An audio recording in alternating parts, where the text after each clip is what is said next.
Premier match de la saison ici au Moustoir et première victoire des Merlus qui sont imposés 3-1 devant Strasbourg. Un beau moment que ce match qui a démarré timidement pourtant, où les Merlus ont tenté de mettre la pression dans un premier temps sur cette équipe de Strasbourg, probablement un petit peu affaiblie par le Covid-19. Et puis finalement leur emprise sur la partie s'est un petit peu effritée, et sur un contre, eh bien, ce sont les Strasbourgeois qui ont ouvert la marque par Chahiri, un ancien Lorientais. Bon, la première période n'a pas été totalement aboutie pour les Lorientais. En revanche, ils ont attaqué la seconde période avec la petite étincelle en plus qui a tout changé. Une victoire méritée, mais qui a mis un peu de temps à se décider.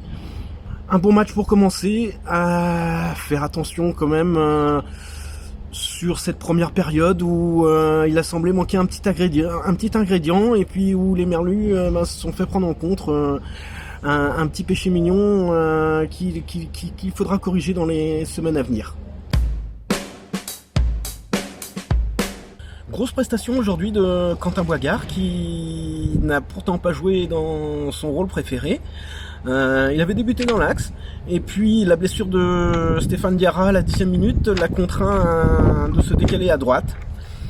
Cela ne l'a pas empêché de faire un vrai bon match. On l'a vu actif en défense, à la récupération, et puis surtout décisif.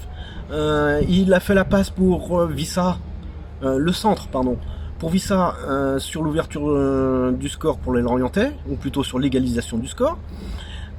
Il fut aussi à l'origine du second but en transmettant un bon ballon dans la surface à Gerbic, qui sur son contrôle obtenait le penalty que l'Autrichien a transformé dans la foulée. Un vrai bon match pour Quentin Boigard aujourd'hui. Le choix aujourd'hui, c'est probablement celui de Christophe Pélissier, qui a fait le choix de titulariser Quentin Boigard, alors qu'on aurait pu attendre Sylvain Marvaux, qui avait fait toute la préparation entre guillemets dans l'équipe des titulaires, à ce poste de soutien de l'attaquant. Et puis non, Christophe Pélissier a choisi de mettre Quentin Boigard dans l'axe, même s'il a dû se décaler à droite. En tout cas, c'était forcément une bonne idée de l'avoir mis dans le 11 de départ, puisque celui-ci s'est montré décisif à plusieurs reprises, comme on en a parlé juste avant. Voilà, salut les Merlus!